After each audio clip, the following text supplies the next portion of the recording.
बिस्मिल्लाहिर्रहमानिर्रहीम अस्सलामुअलैकुम रहमतुल्लाह। आसिफ अली जरदारी के ख़िलाफ़ एक भरपूर ऑपरेशन लॉन्च करने का फ़ैसला किया गया है और ये बड़ी ही अनहोनी किस्म की वारदात, अनहोनी किस्म का ऑपरेशन अब ऐवान सदर के ख़िलाफ़ करने का मुकम्मल प्लान तैयार हो गया, मुकम्मल प्लान।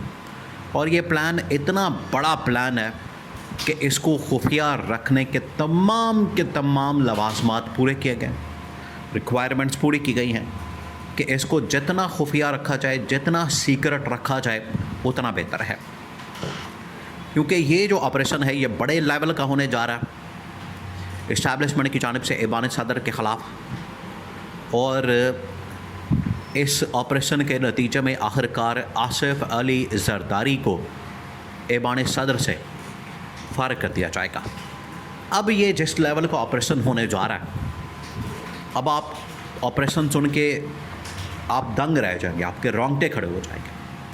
आप ज़रा इमेजिन करें कि लड़ाई इस्टेब्लिशमेंट और ऐवान सदर के दरमियान, इस्टेब्लिशमेंट और आसिफ अली जरदारी के दरमियान किस लेवल के ऊपर पहुंच चुकी है, किस लेवल के ऊपर कि अब ये लड़ाई रुक नहीं रही और लड़ाई की वजह से जो मामलात हैं वो ख़राब होते जा रहे हैं।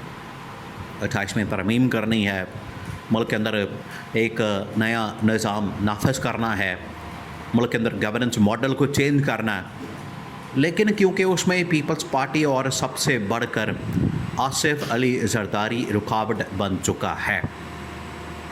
अब आप इसकी बैकग्राउंड को समझें। पहले जो आसिफ अली जरदारी की जानिब से चाल चली जा रही, कार्ड्स खेले जा रहे हैं और पॉलिटिकली इस्टेब्लिशमेंट को ट्रैप करने की कोशिश हो रही है, उसको इस्टेब्लिशमेंट ने अब खोलने का फ़ैसला किया कि आपको किसी सूरत इसको बर्दाश्त नहीं किया जाएगा।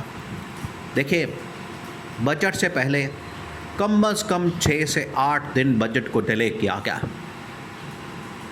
उसके पीछे जो सबसे बड़ी वजह, एक तो इस्टेब्लिशमेंट ने भी बार बार इस बजट को रोका और शहबाज शरीफ से गारंटी ली, आप हमें गारंटी दें इस बारे में कि तुम इस बजट को पास भी करवाओगे, वो बिल जिसके ज़रिए से वो क्लॉजेस, आर्टिकल्स, वो तमाम की तमाम शिकें शामिल की जाएंगी और उस बिल के अंदर इस्टेब्लिशमेंट की जो रिक्वायरमेंट्स हैं, इस्टेब्लिशमेंट की जो डिमांड्स हैं, उनको पूरा किया जाएगा।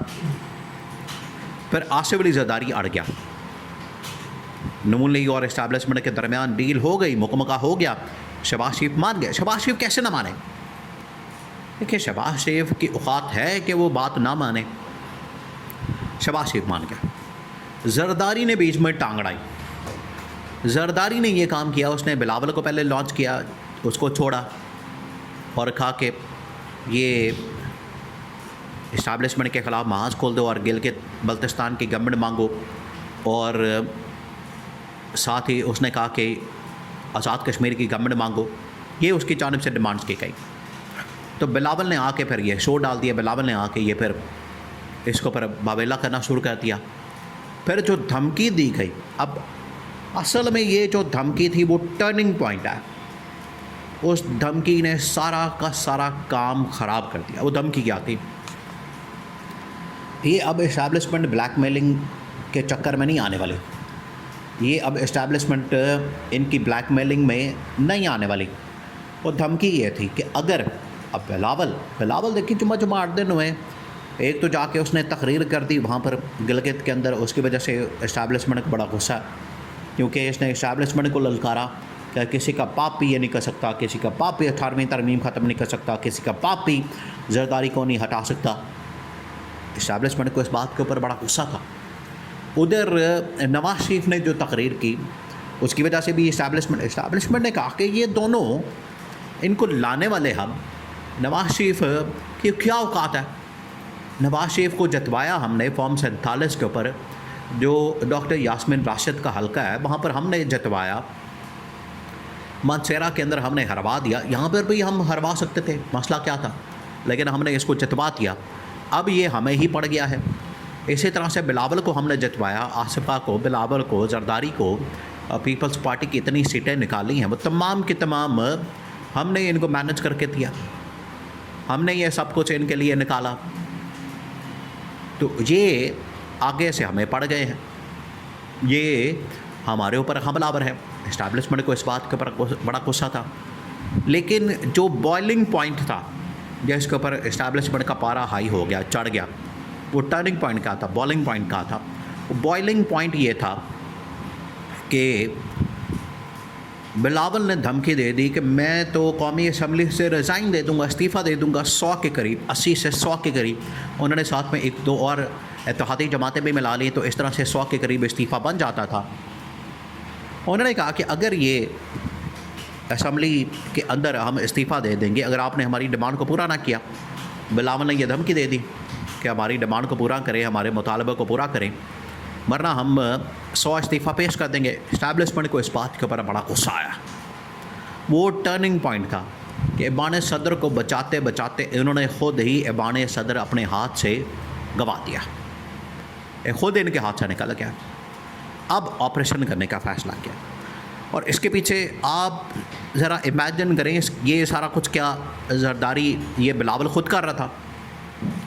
बिलावल ने अपने ताई अपने सर पर यह सारा काम किया?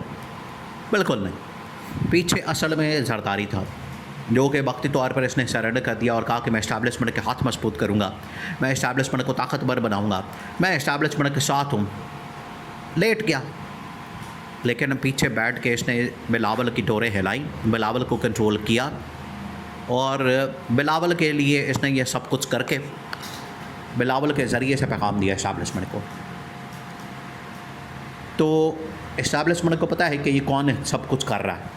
उन्होंने फिर ये ऑपरेशन लॉन्च करने का फ़ैसला किया रात के वक्त अंधेरे में, ताकि इनको सबक सिखाया जाए, और जो इनके पास ये तमाम की तमाम ओहदे, सीटें, तमाम की तमाम चेयरमैन सेनेट का, गवर्नर का, और फ़लानी government, Sindh government, Balochistan government, ये तमाम के तमाम जो ओहदे मौजूद हैं, गवर्नमेंट और हुकूमतें मौजूद हैं, इसकी जो जड़ है या जो तोते में जान है, वो है ऐवान सदर। एक मरतबा आप ऐवान सदर को वीक करते हैं, जरदारी को वहाँ से निकाल दें, ऑटोमेटिकली जहाँ जहाँ भी इनकी गवर्नमेंट है, जहाँ जहाँ भी इनकी हुकूमत है, इसको ऑटोमेटिकली टॉपल कर दिया जाएगा।